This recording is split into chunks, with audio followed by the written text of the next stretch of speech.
Pemerintah berencana mengubah skema dana pensiun bagi PNS. Perubahan itu tertuang dalam Rancangan Reformasi Perlindungan Hari Tua bagi Aparatur Sipil Negara (ASN) yang ditetapkan dalam Dokumen Kerangka Ekonomi Makro dan Pokok-Pokok Kebijakan Fiskal (KEM-PPKF) 2025 edisi pemutakhiran. Namun, kebijakan reformasi sistem pensiun itu belum membicarakan secara detail skema yang akan digunakan, termasuk rencana pengubahan skema pensiunan fully funded dari yang selama ini berupa pay as you go. Skema fully funded itu sebelumnya ditargetkan pemerintah bisa membuat ASN membawa uang pensiun sebesar 1 miliar rupiah. Namun, Direktur Jenderal Anggaran Kementerian Keuangan Kemenkeu Issa Rahmatarwata mengatakan pembentukan rancangan skema pensiunan bagi ASN termasuk PNS ini sangat kompleks, sehingga belum bisa seketika diterapkan pada tahun depan. Kalau itu, pensiun skema fully funded lebih kompleks lagi. Belum akan seketika diterapkan 2025, ujar dia saat ditemui di kawasan Gedung Danapala, Jakarta, Senin 22/7 mengutip CNBC Indonesia. Rencana pengubahan skema pensiunan ASN termasuk PNS ini sebetulnya telah lama diagendakan pemerintah. Pada 2021 misalnya, skema dana pensiunan PNS ingin diubah dari yang selama ini menggunakan skema pay as you go menjadi fully funded. Skema fully funded dianggap bisa membuat PNS mendapat dana pensiun hingga R1 miliar, sebagaimana dikatakan oleh Menteri Pendayagunaan Aparatur Negara dan Reformasi Birokrasi (PANRB) yang kala itu masih dijabat oleh Cahyokumolo. Pemerintah berencana mengubah kebijakan uang pensiun aparatur sipil negara (ASN) pada 2025, sebagaimana tertuang dalam Kerangka Ekonomi Makro dan Pokok-Pokok Kebijakan Fiskal (KEM-PPKF) 2025 edisi pemutakhiran. Rencana pengubahan skema pensiunan ASN termasuk PNS ini sebetulnya telah lama diagendakan pemerintah. Pada 2021 misalnya, skema dana pensiunan PNS ingin diubah dari yang selama ini menggunakan skema pay as you go menjadi fully funded. Skema fully funded dianggap bisa membuat PNS mendapat dana pensiun hingga 1 miliar rupiah, sebagaimana dikatakan oleh Menteri Pendayagunaan Aparatur Negara dan Reformasi Birokrasi (PANRB) yang kala itu masih dijabat oleh Cahyokumolo. Pada akhir 2022, Korps Pegawai Republik Indonesia atau Korpri bahkan telah meminta pemerintah untuk segera merealisasikan skema iuran pasti atau fully funded. Hal ini disampaikan oleh Ketua Umum Dewan Pengurus Korpri Nasional, Zudan Arid Fakrullah dalam peringatan Hari Ulang Tahun Korpri ke-51, Selasa, tanggal 29 November tahun 2022. Dalam kesempatan yang berbahagia ini mohon kiranya melalui Bapak Mendagri dan Menteri PANRB, kita segera bisa menerapkan sistem kesejahteraan ASN dan pensiunan ASN melalui fully funded secara konkret dan berkelanjutan, papar Zudan.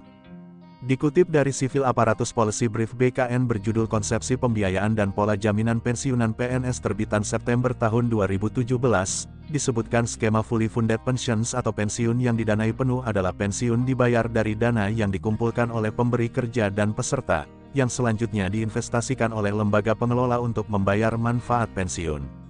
Sedangkan, pay as you go pensions merupakan sistem pembiayaan pensiun PNS saat ini yang didanai sepenuhnya dari APBN. Meski begitu, dalam KEM-PPKF 2025 edisi pemutakhiran, belum disebutkan skema pensiunan apa yang akan digunakan dalam Rancangan Reformasi Perlindungan Hari Tua bagi ASN.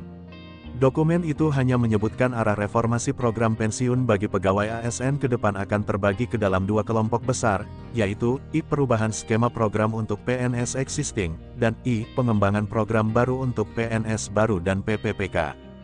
Garis besar desain reform yang menjadi prioritas pemerintah itu, pertama ialah memastikan tidak terdapat PNS existing yang mengalami penurunan manfaat pensiun. Untuk itu, program pelengkap dengan skema iuran pasti yang berbasis take home pay (THP) menjadi alternatif utama pemerintah. Kedua, program pensiun bagi PNS baru dan PPPK akan diarahkan untuk mengikuti skema manfaat iuran pasti dengan formula iuran dan manfaat berbasis THP. Skema bagi pegawai baru ini akan didesain sehingga menghasilkan manfaat yang relatif lebih baik dari skema pensiun PNS saat ini. Penyesuaian skema dan besaran iuran berbasis THP baik untuk PNS existing maupun PNS baru dan PPPK diharapkan mampu mendorong distribusi RR yang lebih wajar antar jabatan. Ketiga, yang menjadi dasar reformasi pensiun ASN adalah desain baru harus memastikan terwujudnya kesinambungan program dan kesinambungan fiskal. Hal ini diperlukan untuk memastikan terdapat perbaikan manfaat bagi ASN dan juga tidak memberikan beban bagi generasi mendatang. Keempat, desain reformasi akan membagi beban pensiun antara pemerintah pusat dan pemerintah daerah. Hal ini sesuai dengan prinsip bahwa pemberi kerja merupakan salah satu penanggung jawab dalam memberikan manfaat pensiun kepada ASN. Perubahan besaran dan formula iuran serta perubahan skema dan formula manfaat akan diputuskan pemerintah dengan tetap mempertimbangkan kemampuan APBN dalam mendanai, kemampuan ASN dalam mengiur, perbaikan manfaat, kesinambungan program, dan ketahanan fiskal baik masa kini maupun masa mendatang, dikutip dari dokumen KEM PPKF. Kebijakan reformasi pensiunan ASN ini didasari adanya risiko penyelenggaraan program pensiun bagi para abdi negara saat ini. Pertama, manfaat pensiun yang diterima oleh pensiunan PNS relatif masih rendah, dan dalam tren terus berkurang dibanding manfaat yang diterima PNS beberapa dekade lalu. Kondisi ini tidak lepas dari formula perhitungan iuran maupun manfaat dari skema pensiun saat ini yang berbasis pada gaji pokok dan semakin bertambahnya rasio tunjangan kinerja terhadap total penghasilan PNS, sebagaimana dikutip dari dokumen KEM PPKF. Kedua, terdapat kesenjangan tingkat replacement ratio atau RR antar jabatan.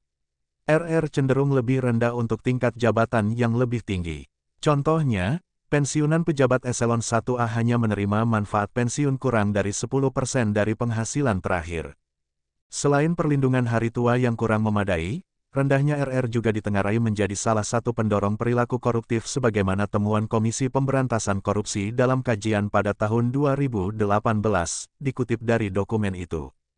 Ketiga, pemerintah menganggap penyelenggaraan program pensiun saat ini yang mengikuti skema manfaat pasti dengan pembiayaan pay as you go, yakni manfaat pensiun yang sepenuhnya menjadi beban APBN, berpotensi untuk terus meningkatkan risiko fiskal ke depan seiring dengan tren population aging. Beban ini diperkirakan akan terus meningkat. Memperhatikan berbagai tantangan itu, pemerintah menyadari bahwa reformasi program pensiun ASN merupakan suatu kebijakan yang bersifat urgen untuk segera ditempuh, tulis pemerintah dalam dokumen KEM PPKF. Pada akhir 2022, Korps Pegawai Republik Indonesia atau Korpri bahkan telah meminta pemerintah untuk segera merealisasikan skema iuran pasti atau fully funded. Berdasarkan Civil Apparatus Policy Brief BKN berjudul Konsep Pembiayaan dan Pola Jaminan Pensiunan PNS terbitan September tahun 2017, disebutkan skema fully funded pensions atau pensiun yang didanai penuh adalah pensiun dibayar dari dana yang dikumpulkan oleh pemberi kerja dan peserta, yang selanjutnya diinvestasikan oleh lembaga pengelola untuk membayar manfaat pensiun. Sedangkan, pay as you go pensions merupakan sistem pembiayaan pensiun PNS saat ini yang didanai sepenuhnya dari APBN. Meski begitu, dalam KEM PPKF 2025 edisi pemutakhiran, belum disebutkan skema pensiunan apa yang akan digunakan dalam rancangan reformasi perlindungan hari tua bagi ASN. Dokumen itu hanya menyebutkan arah reformasi program pensiun bagi pegawai ASN ke depan akan terbagi ke dalam dua kelompok besar, yaitu perubahan skema program untuk PNS existing dan pengembangan program baru untuk PNS baru dan PPPK.